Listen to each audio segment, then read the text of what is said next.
नमस्कार। हरियाणा के चुनाव के नतीजे पर एक बड़ी दिलचस्प बात यह है कि आम आदमी पार्टी की जो क्षमता कांग्रेस को हरवाने में है उसे हमें अंडर एस्टिमेट नहीं करना चाहिए। हरियाणा के चुनाव में अगर आप देखें तो आम आदमी पार्टी को महज 1.79% वोट मिला। पार्टी ने खाता नहीं खोला, हरियाणा में सारे के सारे इनके उम्मीदवार चुनाव हार गए। लेकिन 90 में से 89 89 विधानसभा सीटों पर आम आदमी पार्टी ने अपने उम्मीदवार उतारे। इन्होंने 1.79% पूरे हरियाणा में वोट शेयर लिया।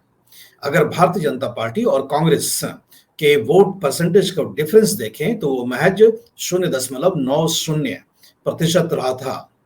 मतलब जो आम आदमी पार्टी ने वोट लिए हरियाणा के, उसका आधा ही डिफरेंस है, अंतर है आम आदमी कांग्रेस और भारतीय जनता पार्टी के बीच।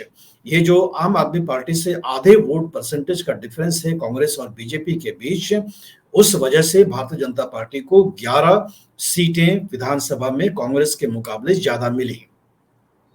भारतीय जनता पार्टी को 48 सीटें मिली हरियाणा के विधानसभा में। 90 सीटों का विधानसभा है हरियाणा, और कांग्रेस को 37 सीटें मिली। बाकी पार्टियों में करीबन 5 विधानसभा सीटों का बंटवारा हो गया। तो ऐसे में अगर हम देखें, आम आदमी पार्टी जिन्होंने ये मांग की थी कांग्रेस से कि उन्हें एक रिस्पेक्टेबल सीट्स दिया जाए हरियाणा के अंदर में, क्योंकि वो हरियाणा का चुनाव लड़ना चाहते हैं, और उस पर कई दौर की मीटिंग्स भी हुई थी। और ऐसा कहा जाता है कि जो टीम राहुल गांधी है, जो कांग्रेस के जो शीर्ष के नेतृत्व हैं, वो भी सकारात्मक उनका रवैया था कि आम आदमी पार्टी से समझौता हो जाए। लेकिन हरियाणा के जो पूर्व के मुख्यमंत्री हैं भूपेंद्र सिंह हुड्डा, जिनका वर्चस्व हरियाणा कांग्रेस पर काफी ज्यादा है, माना जाता है कि उनका ही चलता है हरियाणा में कांग्रेस के अंदर में, उन्होंने अपनी पांव जमा दी कि हम आम आदमी पार्टी से हमें समझौता करने की कोई जरूरत नहीं है, क्योंकि हम हरियाणा का चुनाव एक तरफा आराम से जीतने वाले हैं। तो भूपेंद्र सिंह हुड्डा की जिद थी कि आम आदमी पार्टी से कोई समझौता नहीं किया जाए। अब जबकि नतीजे आ गए हैं तो ऐसा लगता है कि वो जो निर्णय था भूपेंद्र सिंह हुड्डा का, वो एक राजनीतिक भूल था। उन्होंने अंडर एस्टिमेट किया कि आम आदमी पार्टी की ताकत क्या है। सबसे बड़ी ताकत यह है आम आदमी पार्टी की कि जो इसे लोग मजाक में कहते हैं कि बीजेपी का बी टीम है। बीजेपी को जहां भी मशक्कत होती है चुनाव जीतने में, वहां आम आदमी पार्टी आती है और बीजेपी का काम आसान कर देती है। याद करें गुजरात का विधानसभा चुनाव, जहां की anti incumbency Bharatiya Janata party के खिलाफ काफी ज्यादा था, लेकिन वहां जाती है आम आदमी पार्टी, कई सीटों पर चुनाव लड़ती है और सेंध मारी करती है कांग्रेस के वोट बेस पर, और ऐसा रिजल्ट आता है बीजेपी के फेवर में जैसे मानो एंटी इनकम्बेंसी जैसे कोई बात होती ही नहीं है। 2/3 बहुमत बीजेपी को गुजरात में मिल जाता है, क्योंकि आम आदमी पार्टी बड़े पैमाने पर वहां चुनाव लड़ती है। इस बात को कांग्रेस ने लोकसभा के चुनाव में समझा और आम आदमी पार्टी से समझौता किया, और आम आदमी पार्टी को वहां पर सीटें दी लोकसभा चुनाव लड़ने के लिए, और आम आदमी पार्टी ने अच्छा फाइट वहां पर किया, जिसके वजह से जो विपक्षी वोटों का बंटवारा जो पहले हुआ था विधानसभा में, वो लोकसभा में नहीं हो पाया। लेकिन जब लोकसभा का चुनाव हो गया, जब कांग्रेस के पास 99 लोकसभा सीट आ गए, तो एक फिर से सोच उभरी कि हम अपने क्षेत्रों में अननेसेसरली नई पार्टियों को पैर जमाने का मौका ना दें। और हरियाणा, चूंकि यहाँ पर कांग्रेस का पुराना ये क्षेत्र रहा है, तो कांग्रेस को ऐसा लगा कि एक बार हम दिल्ली के तर्ज पर आम आदमी पार्टी के साथ हो गए तो ये आम आदमी पार्टी बहुत तेजी से फैलता है। दिल्ली में कांग्रेस का वजूद आम आदमी पार्टी ने लगभग खत्म ही कर दिया है। तो ऐसे में कांग्रेस को डर था कि अगर हरियाणा में आम आदमी पार्टी के साथ दामन थामा, तो हो सकता है कि अगले विधानसभा चुनाव आते हुए आम आदमी पार्टी बड़ी संख्या में सीटों का डिमांड कांग्रेस के साथ करता। लेकिन तात्कालीन अगर इमीडिएट इम्पैक्ट अगर हम देखें तो हरियाणा के विधानसभा में कांग्रेस चुनाव हार गई, और कांग्रेस चुनाव हारी क्योंकि महज 1% से भी कम वोट बीजेपी से कम मिला और उससे 2 गुना वोट आम आदमी पार्टी लेकर चली गई। साथ में जो एंटी बीजेपी वोट की सेंधमारी होनी चाहिए थी, कि जो कंसोलिडेशन होना था, जो ध्रुवीकरण होना था, वो नहीं हो पाया क्योंकि इंडियन नेशनल लोक दल भी बसपा के साथ अलायंस करके चुनाव लड़ रहा था और बसपा ने भी लगभग लगभग 2.25% वोट शेयर हरियाणा में वो लेने में कामयाब रहे। तो अब आम आदमी पार्टी का महत्व हम समझ सकते हैं कि आम आदमी पार्टी कांग्रेस को चुनाव हरवा सकती है। जीता हुआ राज्य, जहां कांग्रेस के नेताओं का दावा है कि हरियाणा में उनकी जीत निश्चित थी और लेकिन उन्हें अप्रत्याशित हार का सामना करना पड़ा है, जिसके लिए वो स्तब्ध हैं और इलेक्शन कमीशन के ऊपर आरोप और प्रत्यारोप वो कर रहे हैं। ऐसे में वो सारे तथ्यों के ऊपर अभी हम ना तो कांग्रेस ने कोई साझा किया है ऐसा तथ्य, लेकिन हम उस विषय पर बिना गए, हमें ऐसा लगता है कि आम आदमी पार्टी ने कांग्रेस का बहुत भारी नुकसान कर दिया।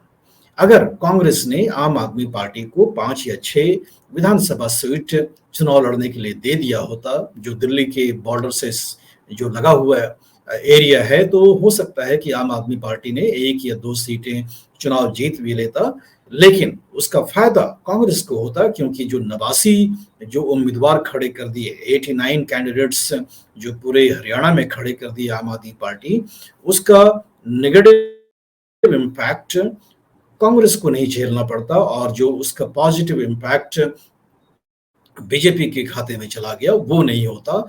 तो ये जो कांग्रेस और आम आदमी पार्टी का जो संबंध है, ये भारतीय राजनीति में एक नया पहलू है जो कि बहुत ही दिलचस्प मोड़ ले रहा है। हमें ये भी याद करना चाहिए कि उत्तराखंड में भी Bharatiya Janata party anti incumbency face कर रही थी। अपने मुख्यमंत्री का चेहरा चुनाव से 6 महीना पहले उन्होंने परिवर्तन किया था और वहां पर भी जाकर के आम आदमी पार्टी ने बड़ी संख्या में चुनाव लड़ा था, क्योंकि आम आदमी पार्टी अपने आप को राष्ट्रीय स्तर पर फैलाना चाहती है। अरविंद केजरीवाल जो आम आदमी पार्टी के नेशनल कन्वीनर हैं, उनका राष्ट्रीय एक एम्बिशन भी है कि राष्ट्रीय राजनीति में भी अब उनको कुछ काम करना चाहिए। दिल्ली में अतिश मुख्यमंत्री बन गई हैं, तो अब वो क्या करेंगे, तो निश्चित रूप से राष्ट्रीय राजनीति में वो अपना दमखम दिखाना चाहते हैं। तो ऐसे में उत्तराखंड में भी कांग्रेस का को नुकसान आम आदमी पार्टी की वजह से हुआ। गुजरात में भी विधानसभा में हुआ था, लेकिन लोकसभा में कांग्रेस ने उस भूल को सुधार दिया, लेकिन उस जो भूल को वो सुधारे थे वो हरियाणा में वो रिपीट कर गए और कहीं ना कहीं हरियाणा में उसके वजह से कांग्रेस को बहुत ही भारी नुकसान का सामना करना पड़ रहा है। अब दिल्ली में अगले साल विधानसभा चुनाव होना है फरवरी के महीने में, और दिल्ली में आम आदमी पार्टी अब से ही पूरी तरह से चुनावी प्रक्रिया को में अपने संसाधन को जुटा रही है और दिल्ली के अंदर में भी पहले ही कांग्रेस कह चुकी है कि दिल्ली में आम आदमी पार्टी के साथ किसी भी तरह का समझौता नहीं करेगी।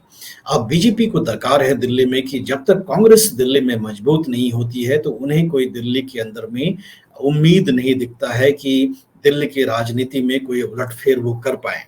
कांग्रेस दिल्ली में जो उनकी हालात है वो बहुत ही कमजोर है और उनकी इस कमजोर हालात के वजह से दिल्ली का चुनाव अगर हम देखें तो एक तरफा है बीजेपी और आम आदमी पार्टी के बीच में, और चूंकि विधानसभा में आम आदमी का पार्टी का बेस बहुत बड़ा है, बिजली का सब्सिडी, पानी का सब्सिडी, स्कूल वाले काम और हेल्थ वाले काम, इन 4 चीजों को लेकर के आम आदमी पार्टी दिल्ली की जनता के बीच में अपनी पैंठ बना रखी है। और आम आदमी पार्टी में अरविंद केजरीवाल और जो इनके शीर्ष के नेतृत्व में है, सब के सब जेल से बाहर भी आ चुके हैं। कई अरसे तक, कई महीनों तक इनके जो शीर्ष के नेतृत्व थे, चाहे अरविंद केजरीवाल हो या संजय सिंह हो या मनीष सिसोदिया हो, ये सभी जेल के अंदर में थे।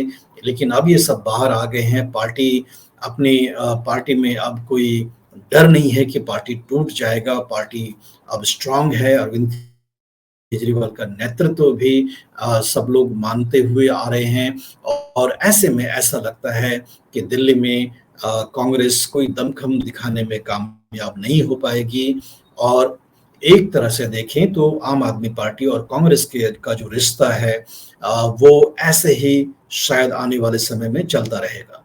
ये वीडियो आपको कैसा लगा हमें आप फीडबैक में बताएं। चैनल का लिंक अपने दोस्तों और रिश्तेदारों के साथ शेयर भी करें और चैनल को सब्सक्राइब करना बिल्कुल भी ना भूलें।